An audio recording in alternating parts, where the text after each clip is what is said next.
السلام علیکم۔ زندگی میں بعض چیزیں ایسی ہوتی ہیں جو ہمیں اللہ سے جوڑے رکھتی ہیں، کبھی خواہشات کی صورت میں، کبھی غم اور آزمائش کی صورت میں۔ جتنا درد زیادہ ہوتا ہے اتنا ہی ہمیں اللہ یاد آتا ہے، جتنی دل میں تڑپ بڑھتی ہے اتنی ہی جلدی ہم اللہ سے رجوع کرتے ہیں، اس کے سامنے جھکتے ہیں، اس سے مانگتے ہیں۔ اگر دعا مانگتے ہی ہر خواہش پوری ہو جائے تو اللہ کو کیسے یاد رکھیں گے؟ یہ صبر اور یقین ہی ہے جو ہمیں اللہ سے قریب کرتا ہے، اور جب تم گہرے درد میں سوالی بن کر اللہ کے سامنے جاتے ہو، جب تم اپنی فریاد لے کر اس کے پاس جاتے ہو، جب تم اپنی خطاؤں کی ٹوکری لے کر اس سے رحم کی بھیک مانگتے ہو، تو وہ اپنی ساری رحمت سمیت تمہارا استقبال کرتا ہے، اپنی پرسکون یاد میں لپیٹ کر دنیا کے ہر درد سے آزاد کر دیتا ہے، اپنے نور سے تمہارا بکھرا ہوا دل پر نور کر دیتا ہے۔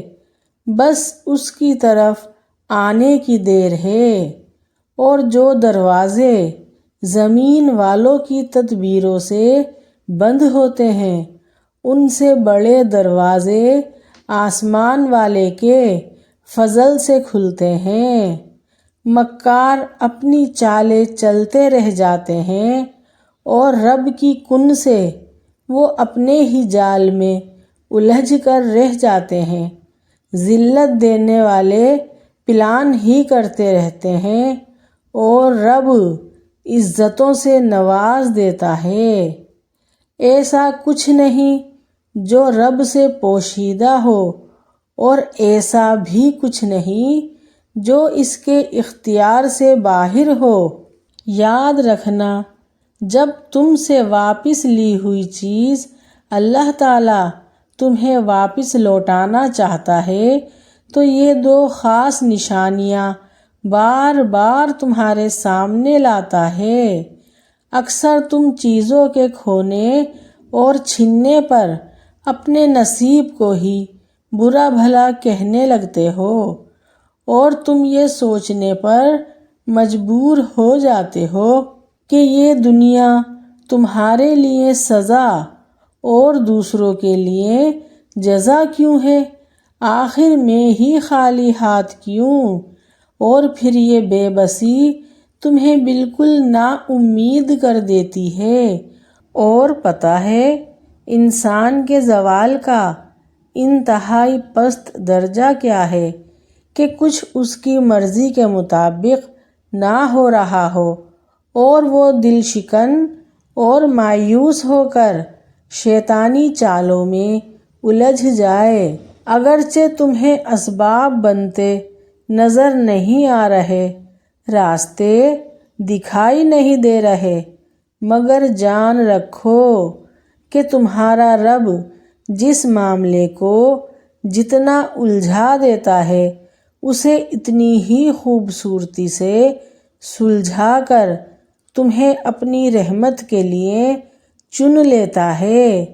اگر تم ظاہری حالات کو دیکھ کر غم زدہ ہونے کے بجائے حقیقت شناسی کے ساتھ اپنا کام کیے جاؤ گے تو نہ تو تمہیں غم حیات ستائے گی اور نہ ہی خوف قضا، کیونکہ تمہارا اللہ تو وہ ہے جس کے ایک اشارے پر ہر چیز بدل جایا کرتی ہے۔ یاد کرو وہ وقت کہ جب طوفان نوح کی ابتدا ایک خاص تنور سے ہوئی تھی جو اللہ کے ایک اشارے پر ٹھیک اپنے وقت پر ابل پڑا، اور پھر اللہ تعالیٰ نے نوح علیہ السلام کے ساتھ ان لوگوں کو جو اللہ پر یقین رکھنے والے تھے انہیں بھی بچا لیا۔ بظاہر تو یہ ایک عذاب تھا، مگر یہ عذاب صرف نافرمانوں کے لیے تھا، اور یہ ایک بہترین دور کے آغاز کا سبب بنا۔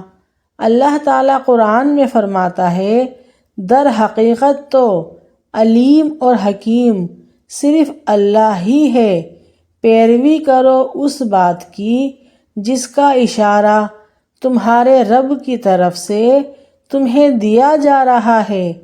اللہ ہر اس بات سے باخبر ہے جو تم کرتے ہو، پھر تم اللہ پر توکل رکھو اور اللہ ہی وکیل ہونے کے لیے کافی ہے۔ یاد رکھو اللہ تعالیٰ کا تم سے کچھ لینا مقصود نہیں۔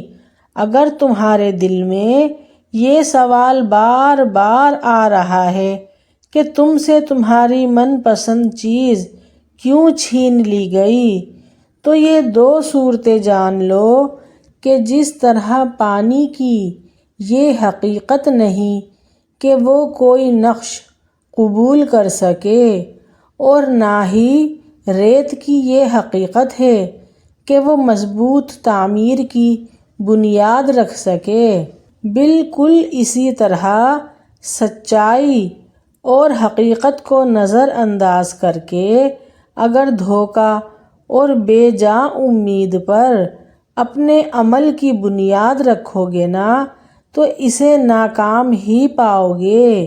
اللہ تعالیٰ قرآن میں تم سے فرماتا ہے کہ وہ ہی ہے جس نے مومنوں کے دل ایک دوسرے کے ساتھ جوڑ دیے۔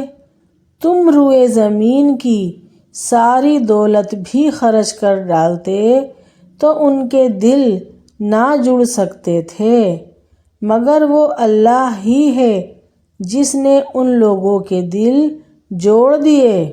وہ بڑا زبردست اور حکمت والا ہے۔ جانتے ہو جب تم ان چیزوں کو حاصل کرنے کے لیے بے چین رہتے ہو جن کی حقیقتوں کا تم کو کوئی شعور نہیں، اور یوں چند پھولوں کی وجہ سے پورا باغ تمہاری نظروں سے اوجھل ہو جاتا ہے، دیکھو اگر تمہیں اس وقت کسی محرومی کا سامنا ہے یا کوئی تم سے دوری اختیار کر رہا ہے تو اسے کرنے دو، کیونکہ تمہاری خوش قسمتی اور زندگی کی ڈور کسی کے چھوڑ جانے کی ہرگز محتاج نہیں ہے۔ اللہ کی رحمت تو اس بات کی متقاضی ہے کہ وہ تمہیں ہر لمحہ رہنمائی فرمائے اور تمہاری دستگیری کرے، اور ممکن ہے جو چیزیں تمہیں فسانہ عجائب لگ رہی ہیں، اللہ تعالیٰ انہیں اٹل حقیقت بنا کر تمہارے سامنے لا کھڑا کر دے۔ اللہ خود قرآن میں فرماتا ہے، اور واقعہ یہ ہے کہ جو کچھ سر و سامان زمین پر ہے اس کو ہم نے زمین کی زینت بنایا تاکہ ان لوگوں کو آزمائے، اور کارسازی کا سارا اختیار خدائے برحق ہی کے لیے ہے۔ انعام وہی بہتر ہے جو وہ بخشے، اور انجام وہی بہتر ہے جو وہ دکھائے۔ یاد رکھنا جب تم سے لی گئی چیزیں تمہاری قسمت میں ہوتی ہیں نا، تو وہ ہر بند دروازہ توڑ کر تم تک پہنچ جاتی ہیں، اور جو تمہارے نصیب میں نہیں ہوتی وہ بھی تمہیں مل سکتی ہیں۔ لیکن اگر تم دوسروں کی دعا لینے والے ہو، کیونکہ دعاؤں میں اتنی بڑی طاقت ہوتی ہے کہ جو کچھ تمہارے نصیب میں نہیں ہے تمہیں وہ بھی مل جاتا ہے۔ دوسرے جب تمہارے لیے دعا کرتے ہیں اور جب تک تمہارے ہاتھ سے خیر نکل رہی ہے تم پر کبھی زوال نہیں آ سکتا، اور اگر تم جاننا چاہتے ہو کہ وہ کون سی دو نشانیاں ہیں جو ظاہر کرتی ہیں کہ جو تم سے لیا گیا ہے وہ عن قریب تمہیں واپس ملنے والا ہے۔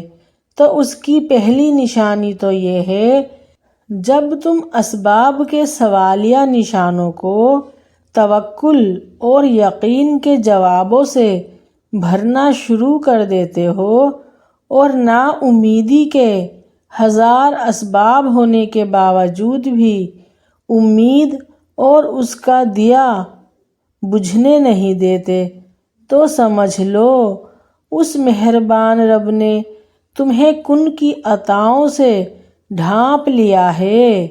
اللہ قرآن میں خود تمہیں اشارہ دے رہا ہے، اور جب کسی کام کا پختہ ارادہ کر لو تو اللہ پر بھروسہ رکھو، اور بے شک اللہ بھروسہ کرنے والوں کو دوست رکھتا ہے۔ اور اگر اللہ تمہارے دلوں میں کوئی بھلائی پائے گا تو جو کچھ تم سے لیا گیا ہے اس سے بہتر وہ تم کو عطا کرے گا۔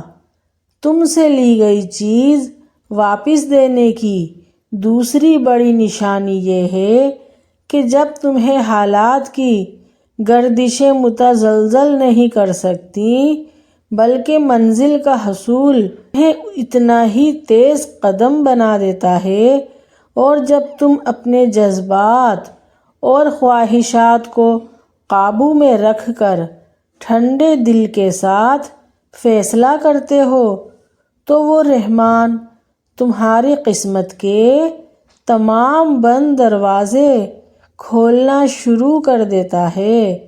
تمہارے رب کا قرآن خود اس کی نشانی دے رہا ہے کہ تم برائی کا جواب بھلائی سے دو، اس صورت میں کہ تمہارے اور جس کے درمیان عداوت ہے وہ ایسا ہو جائے جیسے دلی دوست۔ جانتے ہو ایمان والے کبھی کسی چیز کے ضائع ہو جانے پر رنجیدہ نہیں ہوتے اور نہ ہی اپنے نقصان پر دکھ کرتے ہیں، کیونکہ انہیں یقین ہوتا ہے کہ اس معاملے میں کوئی بڑی خیر پوشیدہ ہے۔ وہ جانتے ہیں کہ اللہ ہے نا، وہ ہمیں تھام لے گا، وہ گرنے نہیں دے گا، کیونکہ ہمارا یقین اور توکل صرف اللہ پر ہی ہے۔ ہم اسی پر بھروسہ کرتے ہیں اور اسی سے خیر مانگتے ہیں۔ اگر آج خیر نہیں ملی، اس میں کچھ وقت لگ گیا، 1 دن 2 دن مہینہ سال، لیکن ایک دن ایسا آئے گا کہ ہم سب کے چہروں پر بھی مسکراہٹیں بکھر جائیں گی، ہماری آزمائشیں ختم ہو جائیں گی اور اللہ پاک کی رحمتیں اور برکتیں اور معجزے ہم سب کے لیے ہوں گے۔ آمین ثم آمین۔ اگر میری یہ ویڈیو آپ سب کو پسند آئی ہے تو پلیز لائک شیئر سبسکرائب ضرور کیجیے گا۔ نیکسٹ ویڈیو کے لیے اللہ حافظ۔